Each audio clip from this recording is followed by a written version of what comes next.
It's true. We are live once again with Coffee with Humans with my new friend Percy, the Prince of Fresh Air Brown. Thank you for having me. I appreciate it. That was a wonderful introduction. Okay, so for our new viewers and listeners, Coffee with Humans is live, unscripted, raw conversations between strangers who become friends. I've not yet made an enemy on Coffee with Humans. Percy, you could be the first. Yep. But I'm hoping that's not the case. So let's begin with this. I'm in Chicago, outside Chicago, Illinois. I don't know where you're from, and I don't know why you're here. So give us an intro. Where are you from, and why did you click the button to have coffee with a crazy guy like me? Well, first of all, let me just say this. I can't give my exact location, the FBI. No, I'm kidding. I'm I'm in Los Angeles, California. And the reason why I clicked the button to be on your platform is because, I'm all about raw, unfiltered conversations. And I think there's beauty in connecting, sharing, and empowering the world. And for me, my journey from, growing up in inner city to being an actor to being a podcast host myself to doing media things. I think there's a power to uh, give people. I think it's for me, it's not just about entertainment, but it's also giving advice, sharing things about myself that many people can use to inspire themselves. And I think that's what the beauty about podcasts and your platform is giving people the opportunity to connect. And I think we live in a day and age where, unfortunately, we don't do stuff like this often. And I think this is a great way to start bringing that back to our culture. Yeah, I think that you make a great point. We do not have conversations like this very often, it seems. I think a lot of people use social media and things like TikTok and whatnot, which I have a TikTok channel or handle or whatever you call it. Uh, and but I was having a conversation yesterday with some folks talking about this idea that we use technology as a proxy for building relationships. In and if we went back to the idea of we had to look each other in the eye and then live right next to one another, boy, the world would be a whole lot different when we couldn't hide behind our phones. Oh, I completely agree. It's one of those things where, since I kind of grew up in the, technology boom, I've increasingly seen a lot of people lost that human interaction. I give a prime example. So, I did a video with Jubilee Media YouTube channel, and it was called Online versus Traditional Dating. And one of the things I talked about was the fact that, I see it all the time, especially, I do front desk at the gym.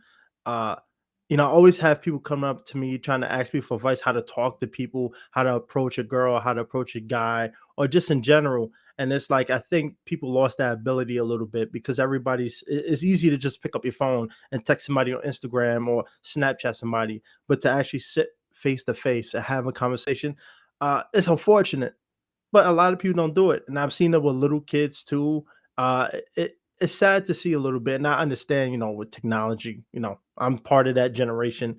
It's important for our lives, but I also think it's important time for us to sit down and talk to each other face to face, opposed to always just texting somebody who's sitting right across the room from you. So it's just little things like that.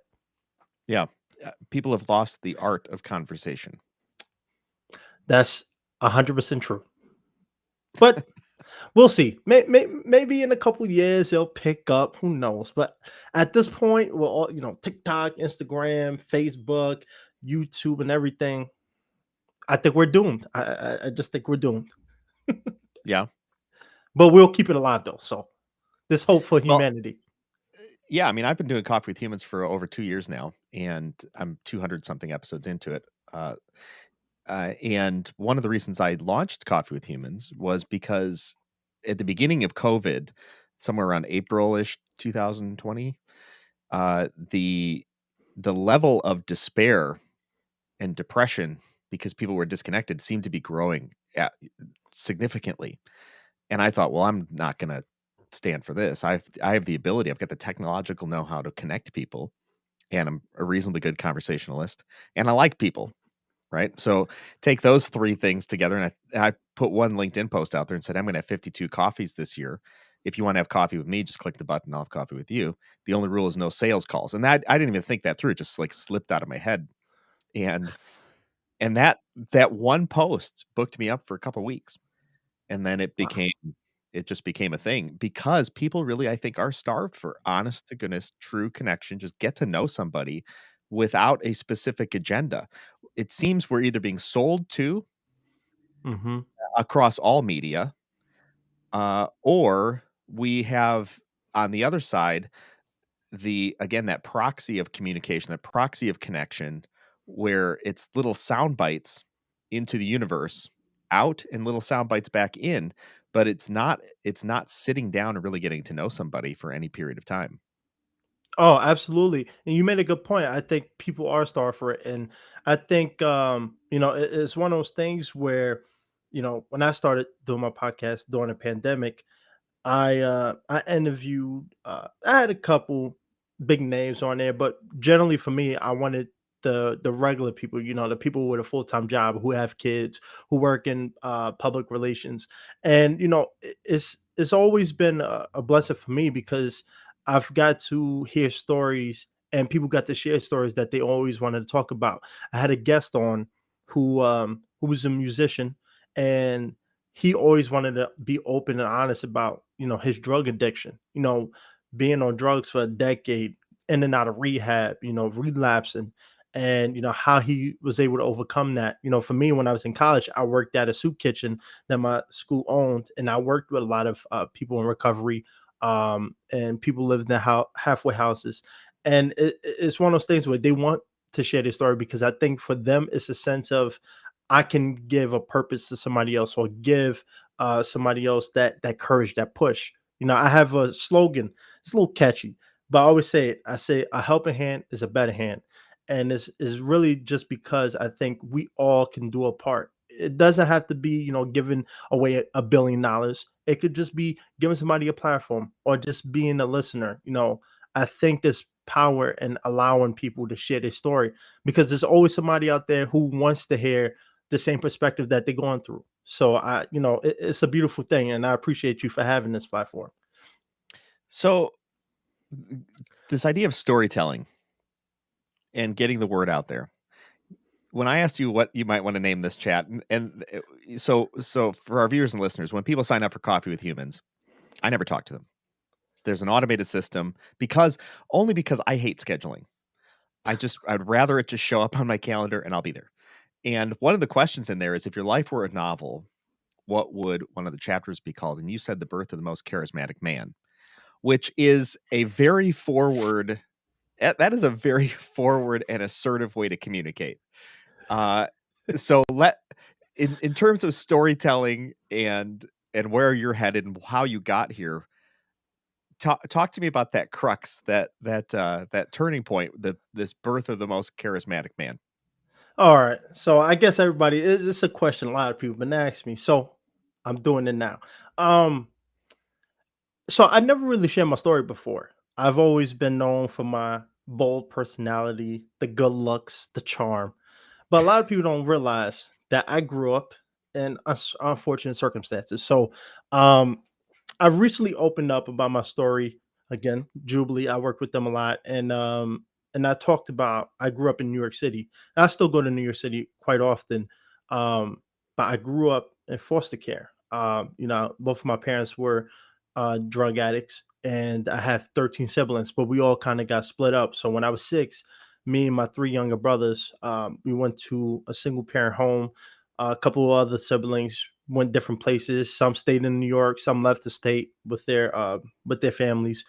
And I grew up in the projects for like 5 6 years, so I got to see the drug violence. I got to see just violence in general.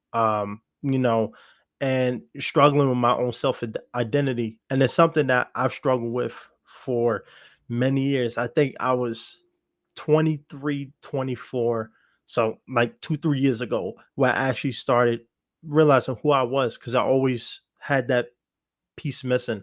I never felt like I fit in with anybody. And so because I grew up in these unfortunate circumstances, I never got into the gang life. I've always been about studying, being in school, being a straight A student. I played chess. I played national championships in chess. So I was always the book nerd.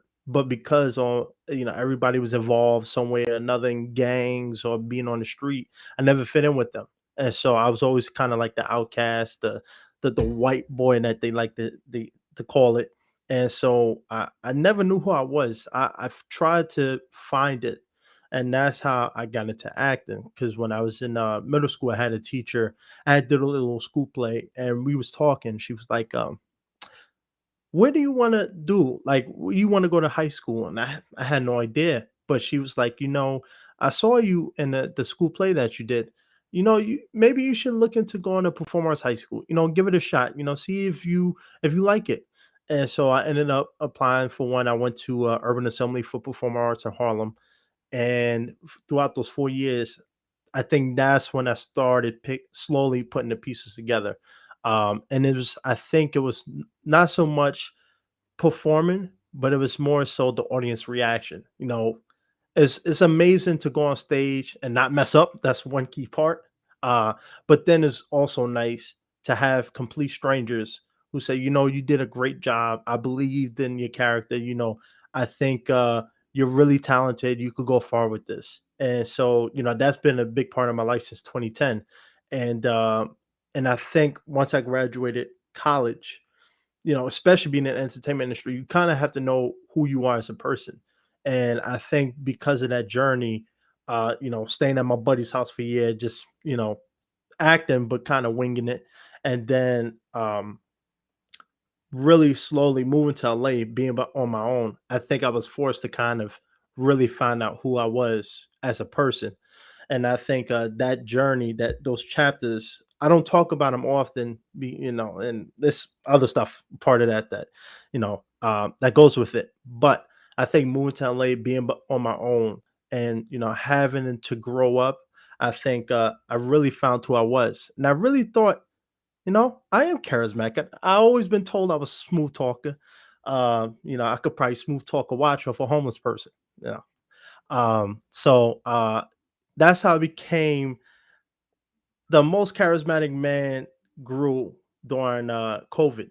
And it was because, you know, working from home and doing my podcast, I was like, hmm, all these reviews saying, oh, he's great at talking, he's very charismatic. And I said, you know what?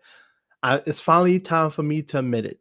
So, that's how I became the most charismatic man in entertainment, is because I realized that I don't always have to be present physically to make an impact. And I think I have a smooth voice, and coupled with the good looks, I think it's just a win-win. Okay. I like it. I mean, you have a certain identity that you've crafted for yourself, right? Yeah, You've got the hair going on. It's iconic. You're well spoken. You have a good storyline behind you, and I think the I really like what you talked about with this idea of having to figure out what your identity was, right?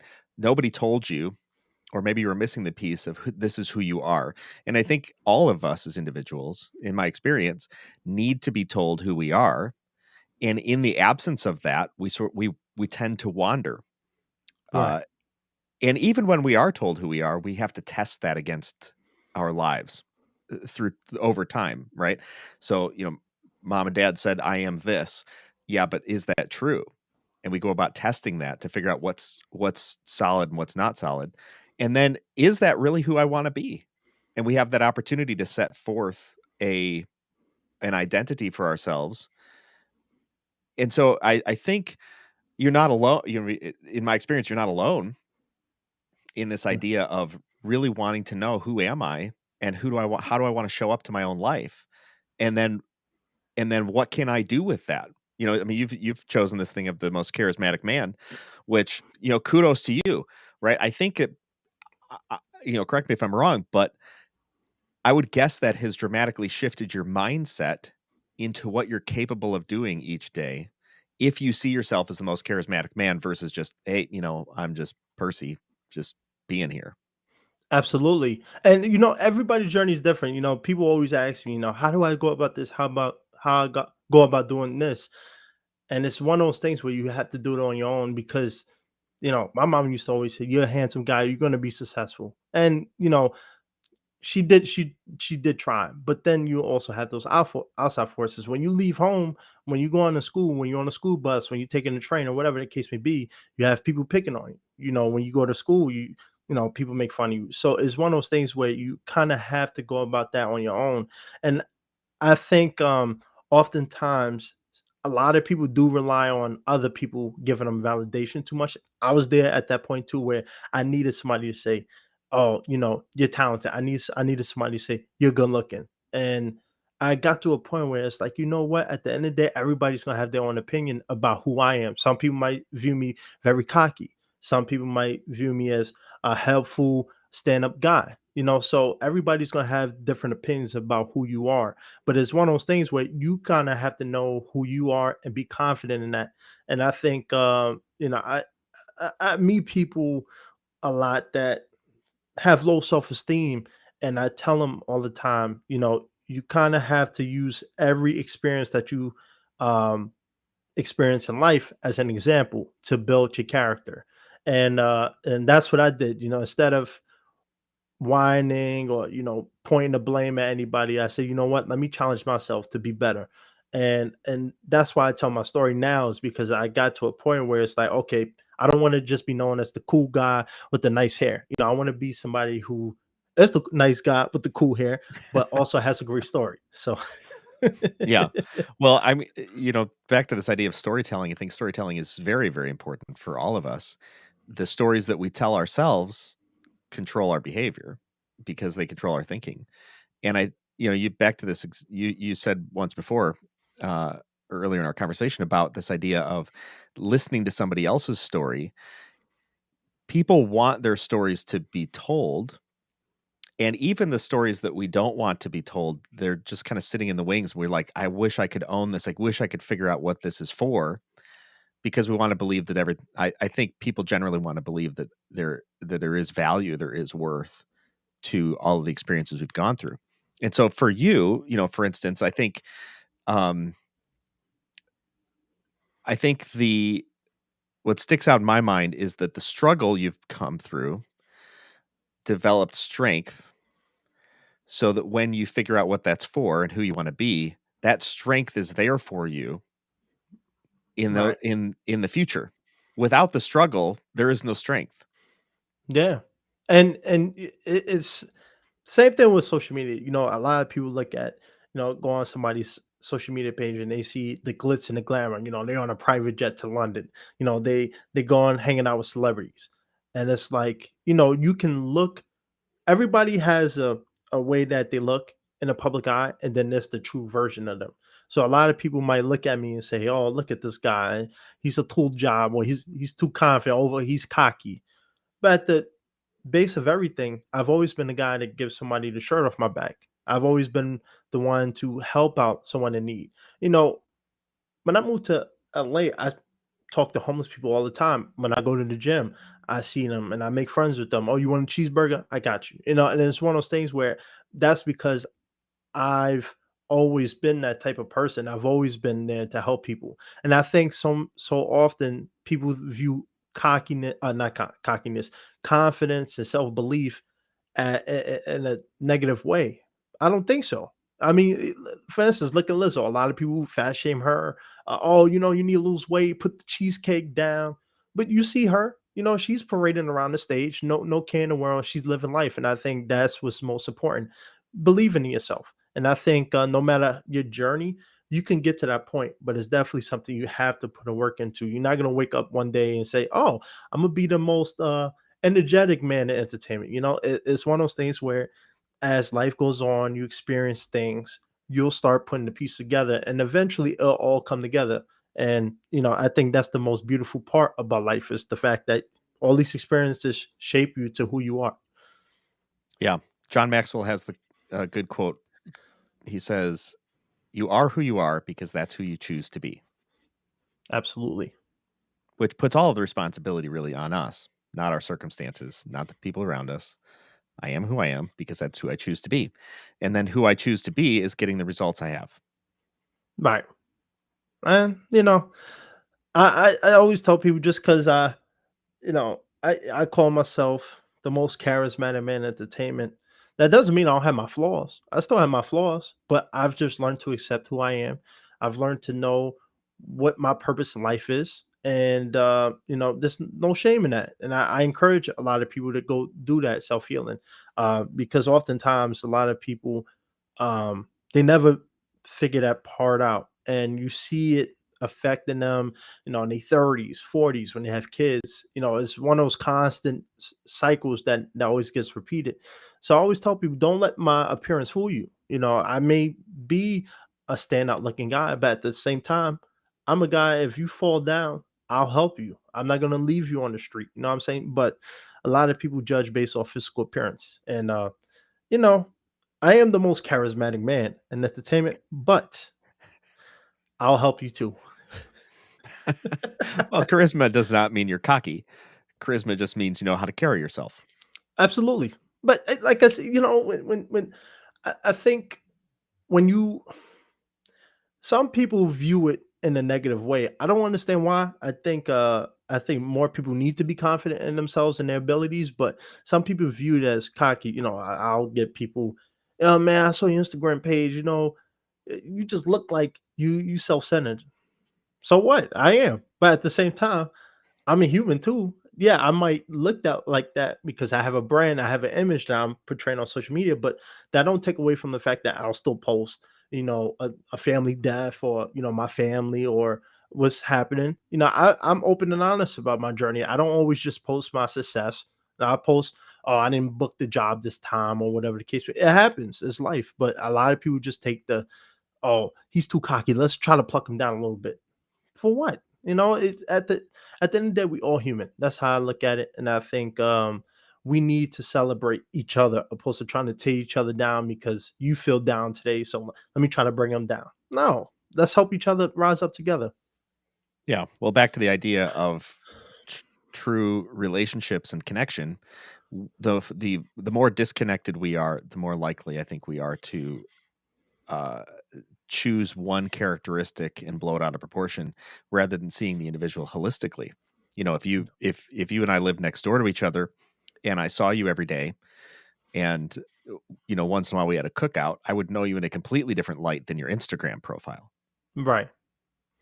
And people, I actually just did an episode about this. I think too many people put too much stock into social media. Everybody looks good on social media. Yeah, some people don't care about what they post.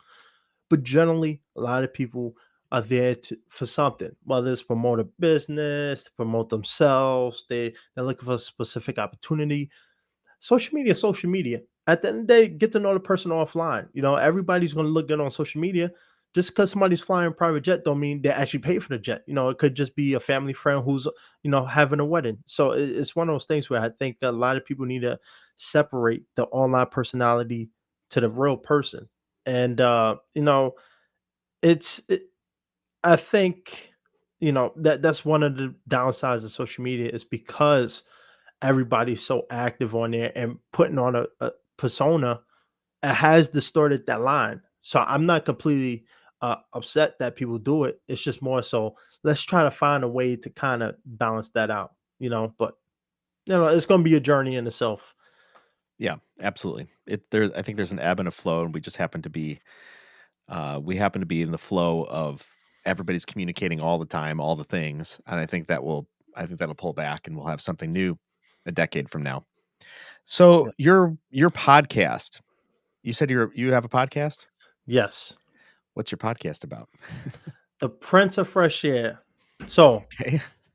I started it during the pandemic, and it was one of those things. Being an actor for so many years and not having an agent and stuff, it's like you kind of get in a rut where it's like you're always constantly waiting for the next opportunity to show up. So I was always sitting around waiting for the next audition or whatever the case may be. And then during the pandemic, I had a lot of time on my hands, and working with Jubilee, I think being able to share my story without having to worry about memorizing lines, it introduced me to something different because I've always just been an actor. I've never explored anything outside of that. So doing that, I got the idea to do the Prince of Fresh Air. First of all, it was first called the Controversial Topics, and the premise of my platform is to interview guests, or I'll usually have a couple buddies that I know I can always call up if there's a topic at hand.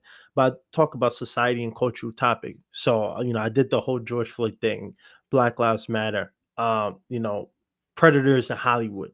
I've had people share their stories about addiction, whether being a public school teacher, working at fast food, and the point of it is to entertain people. I think when it comes to podcasting, you have to be entertaining, but at the end of the day, address things that's happening in the world, and trying to be positive about it. So when I talk to people, for instance, the one guy who had the drug addiction, it's like I want him to share his story, not so much to brag about how he came up, but there's always somebody out there who's listening, who may experience that, who knows somebody who's experiencing that, and how they can find inspiration in him to better themselves. So um when I first started, I did guest um a lot of guest heavy episodes. And then as time went on, I still do guest heavy episodes, but I started really shifting on the topic. So, Brittany Griner, police brutality, anything that's kind of trending in the news that I can pluck and build off. So I'll talk about celebrity gossip, but generally the reason why I do that is because this is a much bigger topic. So when we was talking about social media, I was talking about all these celebrities getting divorced, right? And the whole point of that was talking about relationships and social media, because there's always a bigger subject. It's not just about, Kanye West and Kim Kardashian for me. It's about how we can branch off and talk about these hard hitting topics and subjects that we don't talk about in society, make it in a way where people can actually sit back and laugh, enjoy themselves, but also take something like, oh, maybe he is right. Maybe I'm looking for love in the wrong places. On Instagram or whatever the case may be. So I try to do it in a way where people can learn something from it, but you're gonna be entertained while you're getting a cheeseburger or while you're sitting at home with the kids. I think that's an interesting line to be able to straddle between entertainment and enlightenment. It's it's a line that took me. It took me about a year to get my bearings in it, but I think first, I equated to the way I got into podcasting. My buddy, college buddy, many years. He every time we used to drive to college or drive home from school, he listened to podcast on, and my memory of him was a lot of the times I didn't enjoy them because they were just, "Hey man, yeah, what you doing Sunday? Oh, great."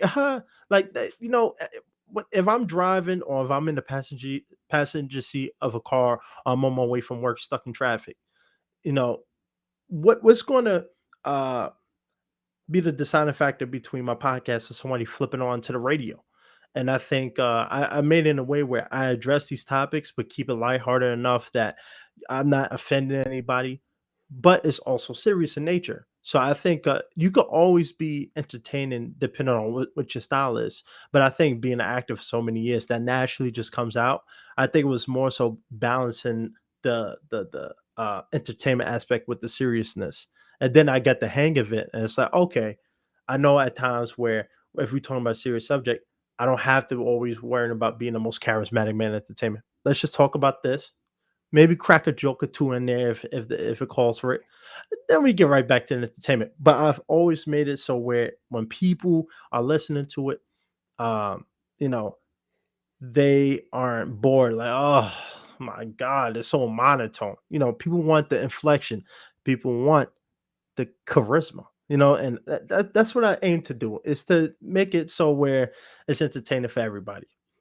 Yeah, everybody wants to be entertained. I think uh, Dave Chappelle comes to my mind.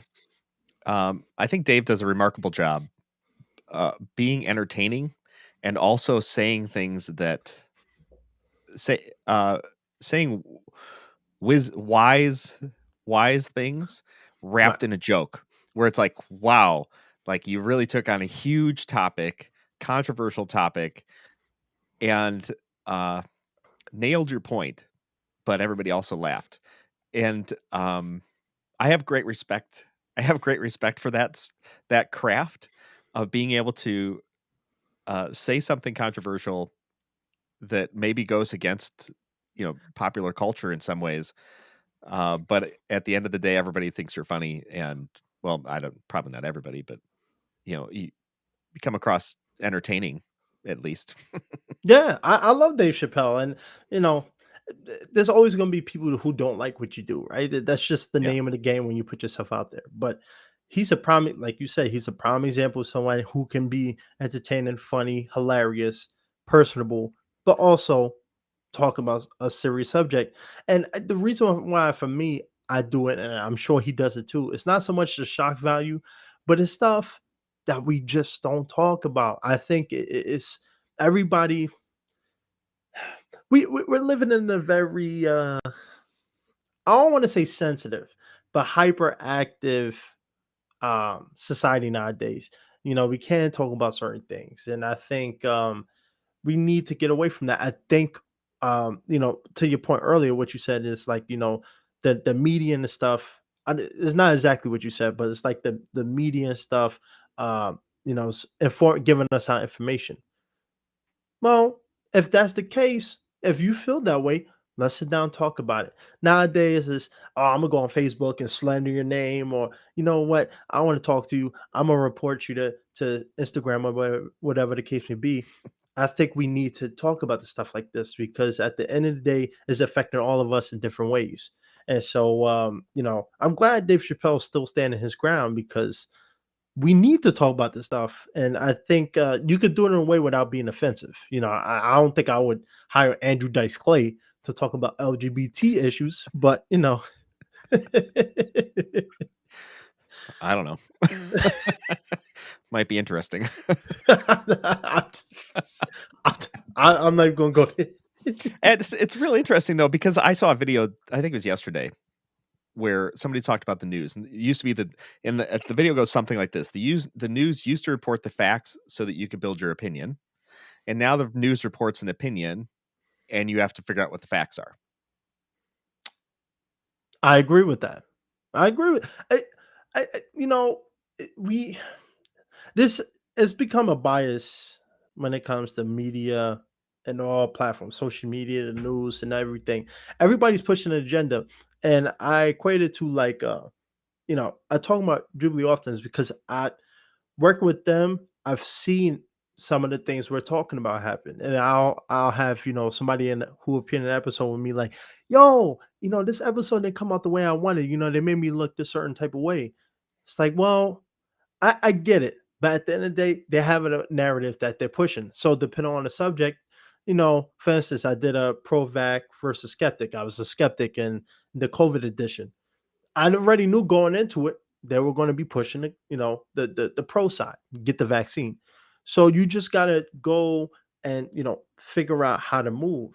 I didn't go into there throwing out these conspiracy theories. I played the middle ground type of person because I knew when the episode aired, I'll be in a positive light. Yeah, some people might criticize me being on that side, but I knew exactly where I was going to be able to be like that. I actually see what he's talking about. I want to be that guy. Everybody can say, I may not agree with everything he say, but I can see where he's coming from. And the media, I mean, they all have their agendas from Fox News to CNN. People just got to do their research. You can't listen on just one platform because at the end of the day, everybody has an agenda behind it, and we see it time and time again. Content creators talking about getting banned because their content may not abide by whatever social platform that they're using.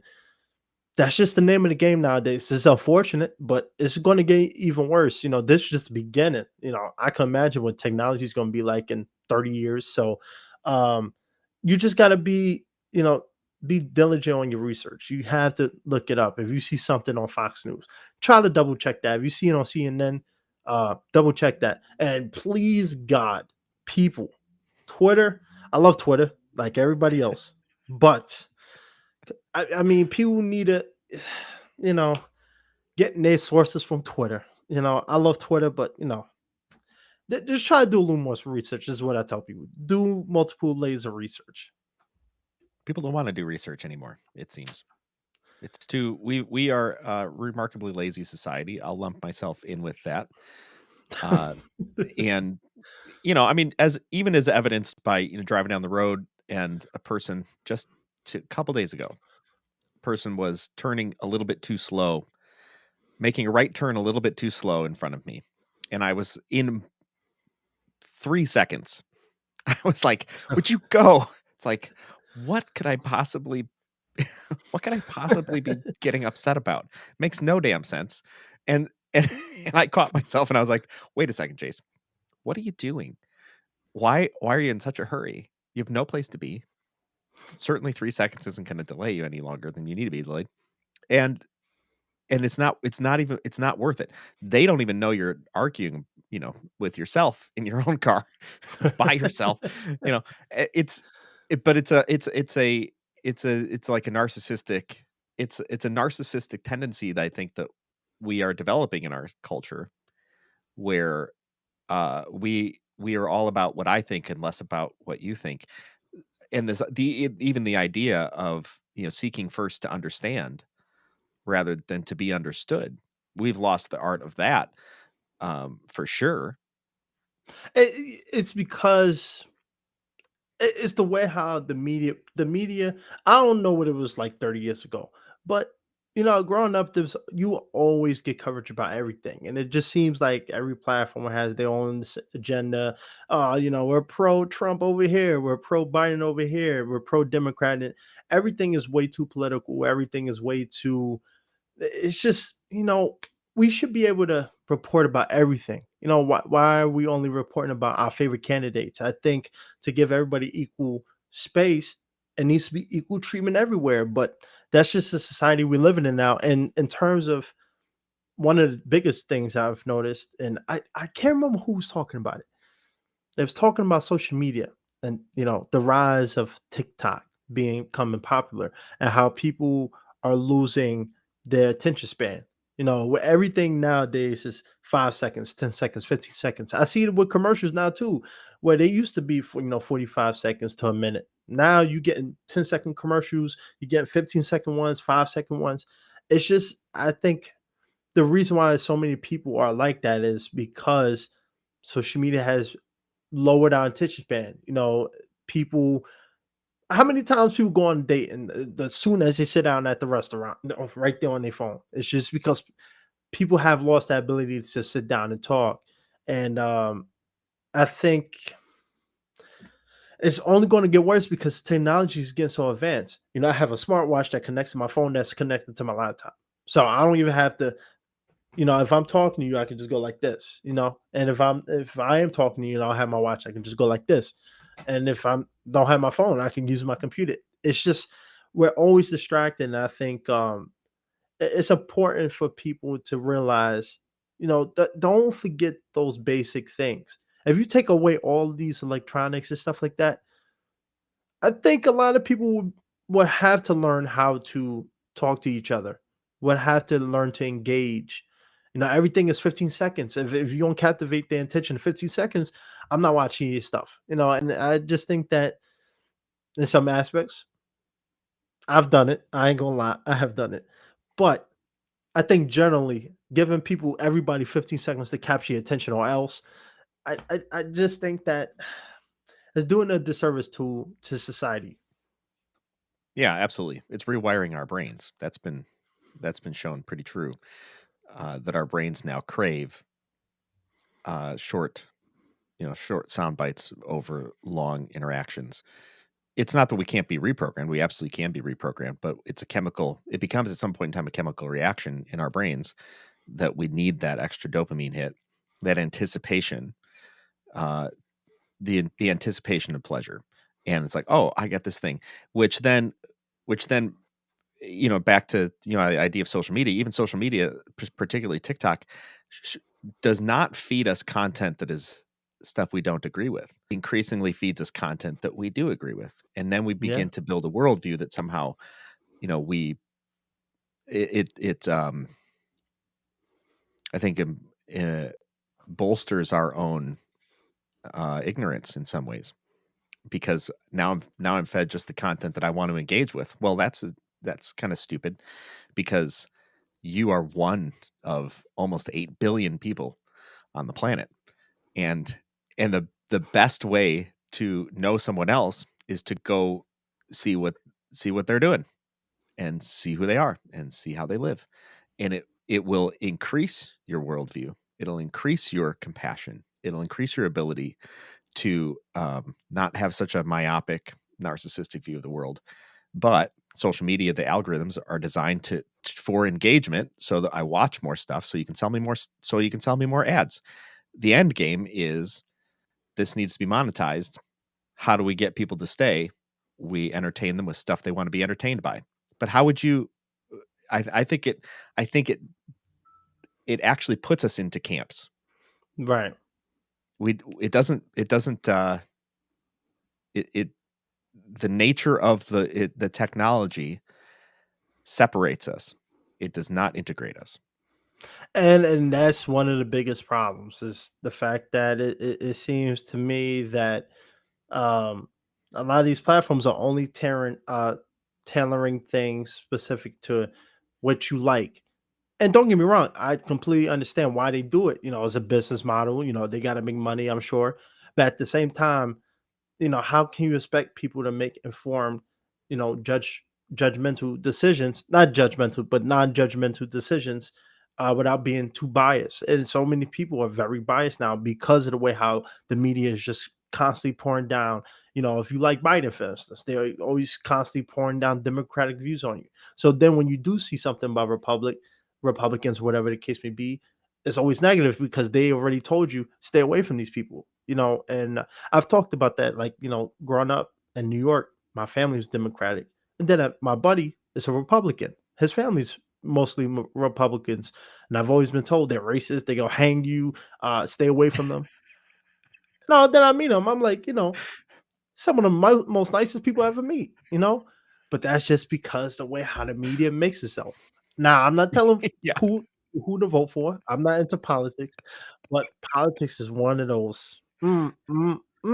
It's just it's like poison coursing through the veins at this point. It's trickling down to everything in our society from just from the presidential election to how social media is ran and even the workplace. It's just it's unfortunate that we live in such a very pick a side society. But I think the biggest problem too is it just seems to me our society is thriving more on hatred, you know, and stuff. It's just people are getting rewarded for bad behavior. If you don't choose a side, you're an enemy, and it's just why we have to be so divisive. I think we should all be able to freely think what we want.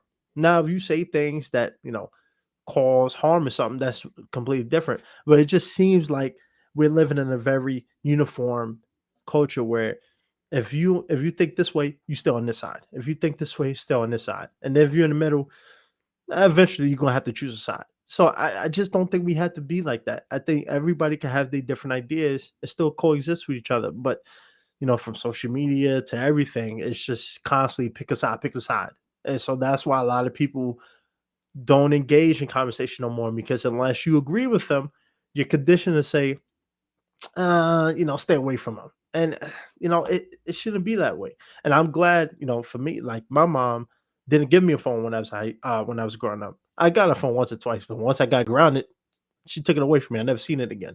So I didn't really grow up with a phone in my hand all the time. So I was forced to talk to people. I was forced to be outside. And I see it with the young kids now. Before I moved to LA, I was working at a tennis facility back in New York. And, I mean, these parents are paying great money, to sending kids here. They all got the newest iPhone, newest Galaxy, smartwatch, Bluetooth headphone. I'm talking about 7, 8, 9-year olds. And, a simple game of dodgeball, it was a chore to get them to do because everybody's playing Fortnite. Everybody was on Instagram, which I don't know how 8-year-olds on Instagram is beyond me, but that's just, it's just sad to see the state how it's affecting the youth specifically. Once you're 18, you kind of do whatever you want. But now I'm seeing little kids being affected by it. I mean, it's a good thing to have technology, social media, and stuff like that, so people could always stay in contact and meet new people. But I also think that it's causing some drawbacks that aren't being addressed too. So it's one of those things where you could have more social media and more issues, or you can have less social media, but even then you lose some of those benefits. So I don't know. It's a tricky one. I think there's a lesson in all of it, which is there's always issues. Yeah. Across all generations, for all time, there have always been issues where people just need to figure out how to get along. It's by design, in my opinion. And as soon as we all seem to get along, something comes along to break it all up. and Yep. and it's an exercise, really. It's an exercise in becoming. I mean, back to your you decided, here's who I'm gonna be, here's the identity I'm gonna set for myself, and I'm gonna go get that, right? You had to choose that. Now, through doing that, you had to shed some things that didn't work, and you had to create some things that did. And even now, I guess if I would guess that if we have a conversation 10 years from now, you're going to be even different. Yep. And me too. And that's by design. So why do we encumber each other with you are you have to be exactly right now, and there's no forgiveness if you're not. And in fact, we're probably going to cancel you, and you'll never see from you again, uh, because clearly you're an idiot, uh, right? Yeah. Why can't we be horribly wrong in some ways and offer each other the opportunity to offer ourselves, for one, the opportunity to be wrong and be corrected, but then offer each other the opportunity to be like, wow, that didn't work. Let's try again. Let's try again tomorrow. It's just our society has ruined the hard working, dig your boots into the ground mentality. You know, it's just by acting too. You know, I tell people I get rejected way more than I ever get casting and stuff.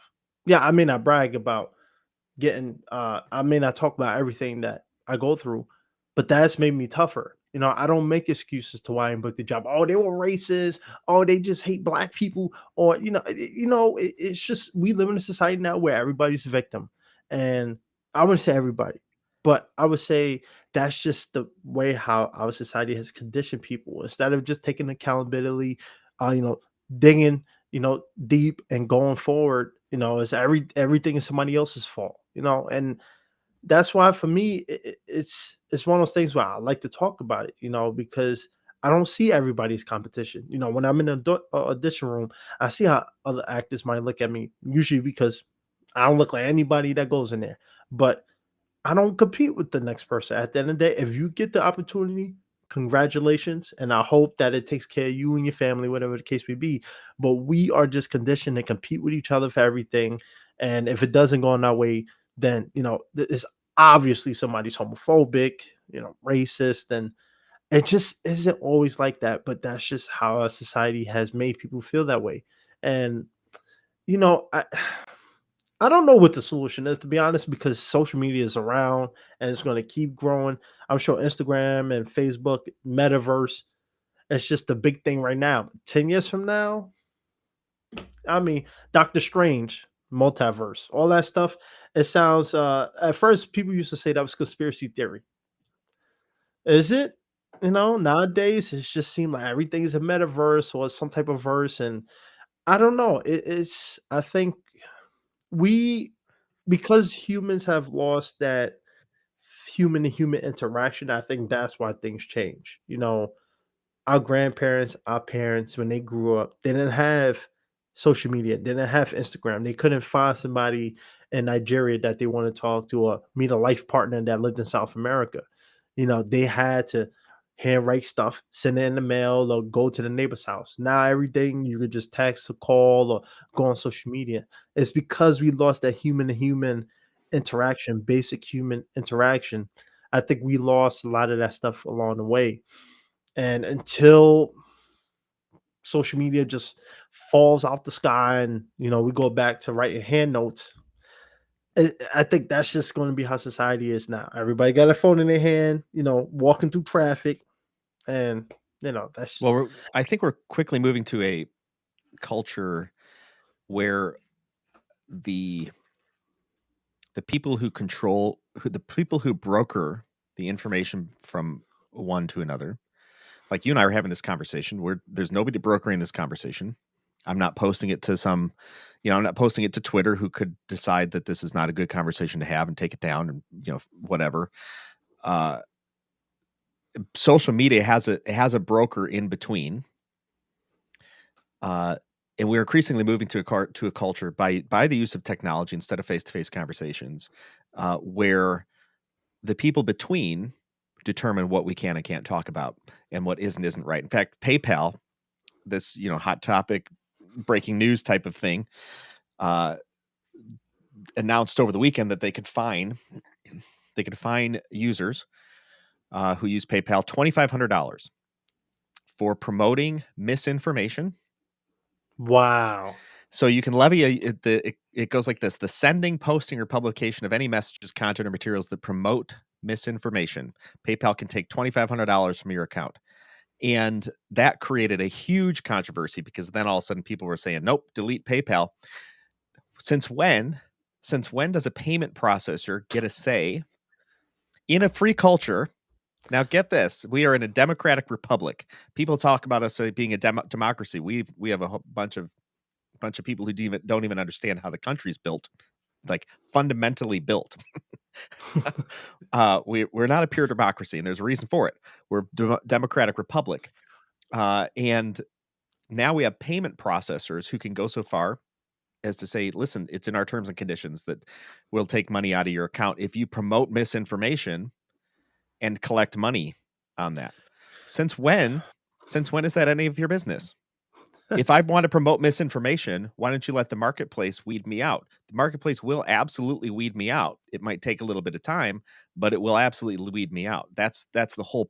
I mean, that's part of the premise of capitalism, that if I provide value and increasing value, the market rewards me. And if I eventually, if I'm not providing value, the market punishes me.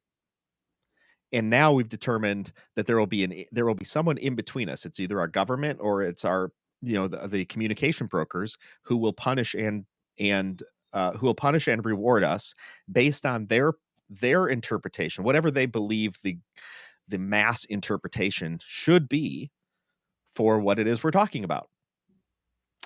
No, Y- and what the trouble is that the minority has the using technology, the loudest voices tend to be the fewest voices because everybody else is getting along with this, just getting on with their lives. It's like, I didn't have time to bitch about this, whatever we're bitching about online. I didn't have time because I was doing something with my life. But but this tiny little sliver was like, wait a second, we need to give voice to this. Like, wait a second, is that even worth giving voice to? Like you made mention, you grew up uh, uh, with a democratic mindset, or whatever you want to call it, right? And you yes. thought what did you say? You thought Republicans were going to hang you, and which is so funny to me, right? Because I grew up, Republican, and I'm sort of kind of in the middle. I guess I'd be more whatever the middle ground is, right? Um, Right. and and it's and you were like, well, as soon as you became friends with somebody who was Republican, you're like, wait a second, some of the nicest people. It's like, yeah, absolutely. Some Democrats are the nicest people I know. It's like, what? How did that become a thing? That that somehow, I mean, talk about misinformation. You're Yeah. promoting the extreme and allowing that to you're promoting the extremes of the society, which will weed themselves out. It Yeah. might take a decade or a generation, but it will absolutely weed itself out. Since when did the government or the brokers of communication be the overlords of this? It It- it's it allows us to not take personal responsibility. It allows us to go, it- well, I guess Twitter says this is the way it's going to be. We have to obey. It's like, no, you don't. You know, eh, that's a good point you just made because there was what was it, Andrew Tate or whatever? I know, very controversial guy. Yeah, But he I watched the interview he did on somebody else's channel on YouTube like a couple weeks ago.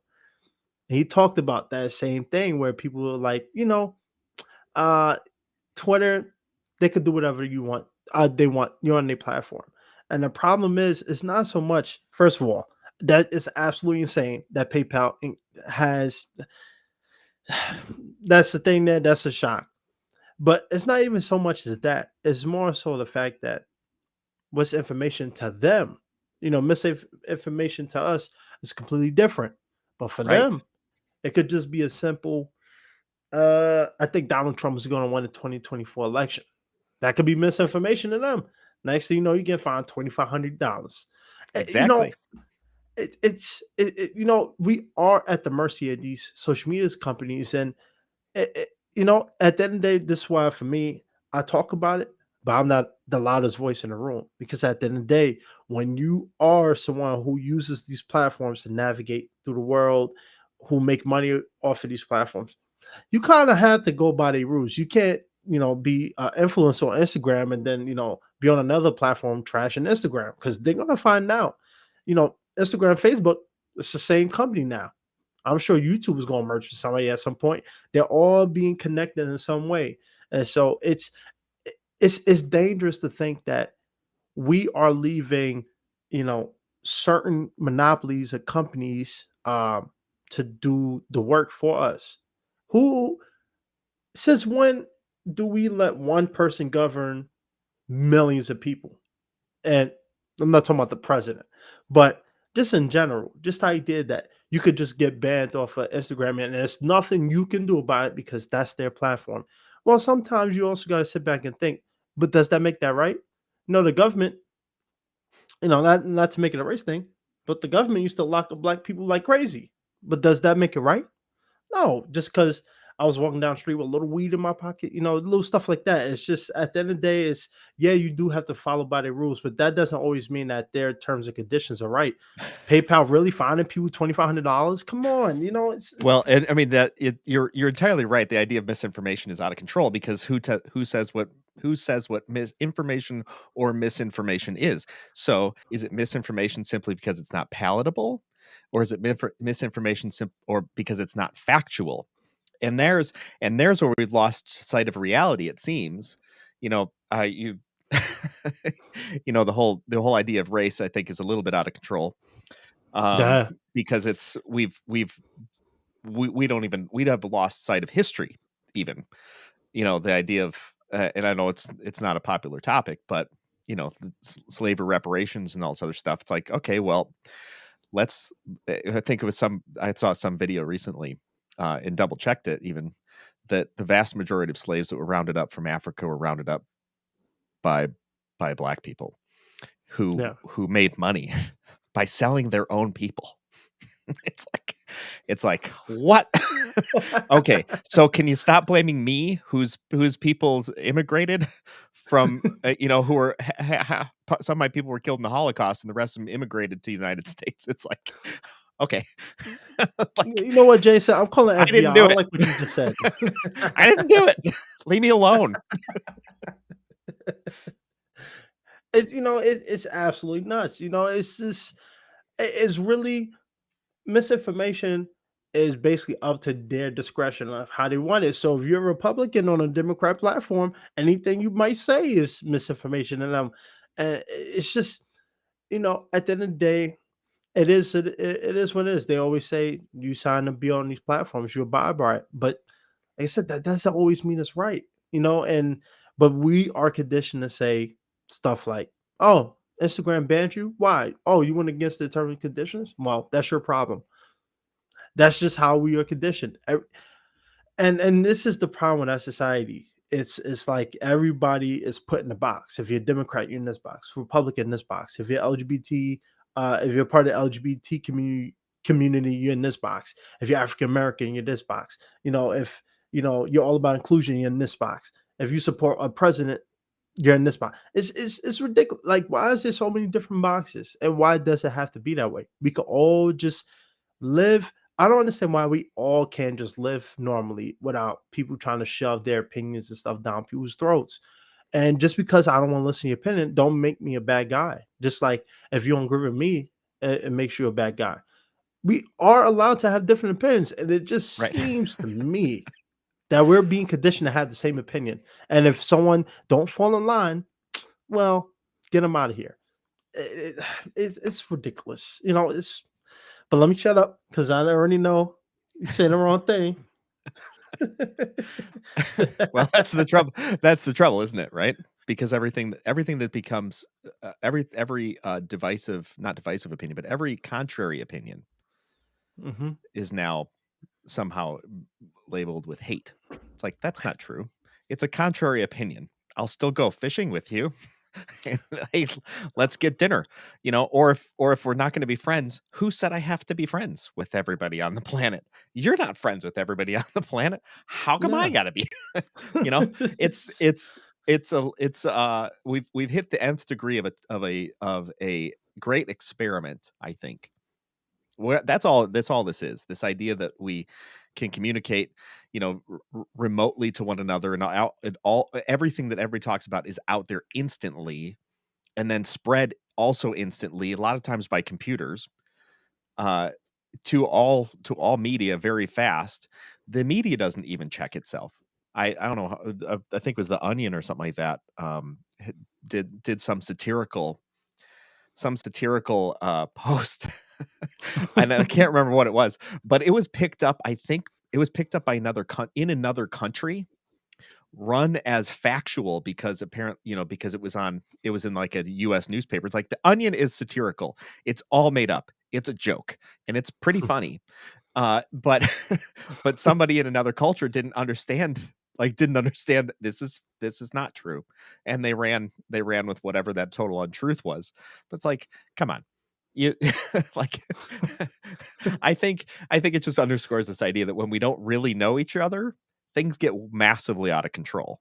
And I think that the fact that we can so easily separate into camps, that's not sustainable if we really knew each other. If we really lived community next to each other, it's really just not sustainable. It's absurd. We are at absurd levels of being able to communicate without knowing the people we're communicating with. Yeah, it's just disheartening that it's just we in a society where we have so many diverse people, different cultures, that even then people still try to put everybody in a box. And it's just like everything is just, if it's my way, if it's not my way, it's the highway. And if it doesn't go my way, well, it's obviously this reason behind it. Either hate women, you hate black people. It's just, you know, it, it's like, for me, it's not so much that, yeah, this sometimes there's an intention behind certain things, absolutely. But when people start doing stuff like that, it really takes away from actual causes. And I think when you talk about the Onion, that's probably why the person who heard about it was confused that they were, because the line has been blurred so much. Why are big news media companies who's supposed to be reporting the news shoving agendas about if someone's getting shot in the street? Why is that a Republican thing? Why is that a Democrat thing? It should just be let's solve this crime and get these people off the street. But it just seems to me like everything has an agenda pushed, and you have to follow this rule. And if you don't, well, you obviously on this side. And that's why for me, I don't like talking about politics, is because even when I try to do it in a way where it's a middle ground, it's always like, oh, you're a Trump supporter. Get him out of here. And it's like, it, I can't just talk about it without having to pick a side. I think our society has made it so where everybody's divided, everybody has a place, and if you don't fit in that place, well, we're going to put you in that place. And it's just sad that we are living in a very uniform world, and social media has allowed that expansion, that division, to really come across. Because now you don't just do it in your city, you could do it. And if you're in New York, you could do it in Idaho if you want to, or if you live in Iowa, you can do it from your comfort from your home in Los Angeles. And it's just, I you know I just hope, at the end of the day, for me, as much as I like talking about stuff like this, I just hope that at some point, someday, somehow, magically, humans get back to just the basic, yeah, just being able to coexist. Just I, social media, the news, and everything. That's always going to be here, but I feel like there needs to be a way that people separate that reality to actual reality. Social media and the news is one thing, but at the end of the day, you have a life too, and you shouldn't allow these platforms to dictate your life. And I think a lot of people has allowed Fox, CNN, Twitter, Instagram to dictate their life, and it has. And I see it where a lot of people, because they're on these platforms so much, their perception reality is altered now. So now their day to day life is based off what they've seen on Instagram and whatever platform that they follow. And I just think that it's hard to do that. I understand that, but at the end of the day, we also got to realize you know, that's just a platform. People got jobs when they get off to that, website. People got families to feed. People got kids. A lot, people are a little more worried about taking care of home than they do about Instagram. People go on their Yeah. posts, watch a couple stories. I'm going back to my wife or whatever the case may be. But so many people, usually younger generation, see how a lot of people portray themselves on it, and this skews their personality. So now they want to be like that person, and whatever type of content, whatever they're offering, that it changes how they view life. So instead of Yeah. a child growing up in a very, oh, let me play with this kid, let me play with this girl, let me try this, let me try that. Now kids are being forced to choose themselves. No, it's just you know. We could talk about this stuff for an awfully long time. We need to wrap it up. We're Yeah, but I really appreciate this conversation. I appreciate what you're doing in the world. I hold out a lot of hope. I operate with a bit of hope in my life, and I hold out a lot of hope for social media and its role in the world.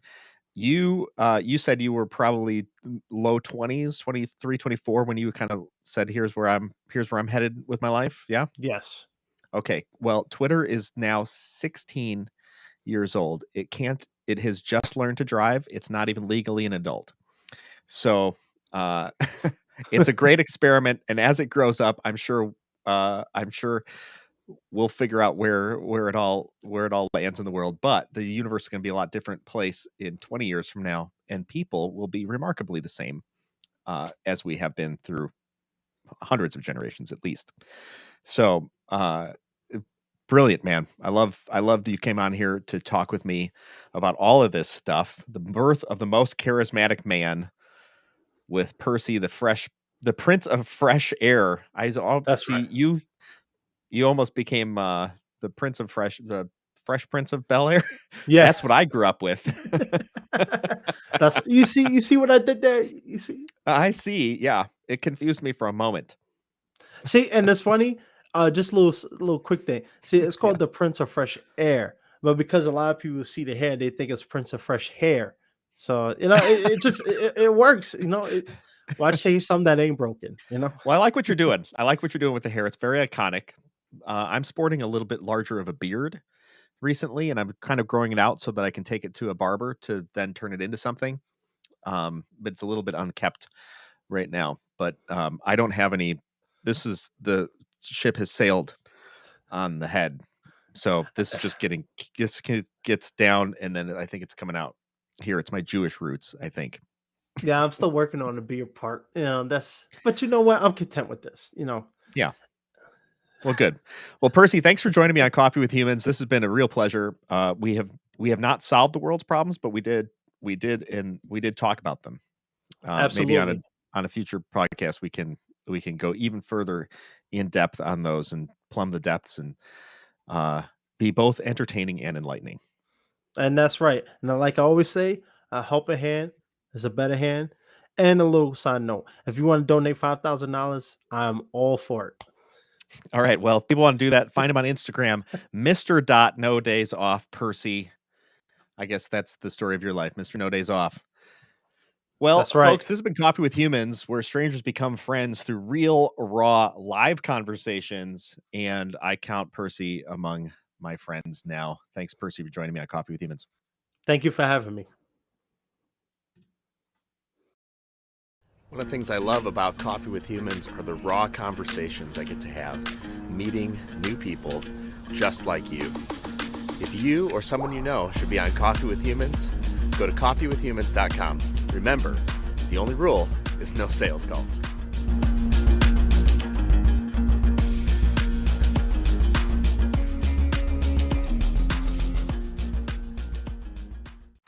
This has been Coffee with Humans. Subscribe to get updates or click to have coffee with me. coffeewithhumans.com.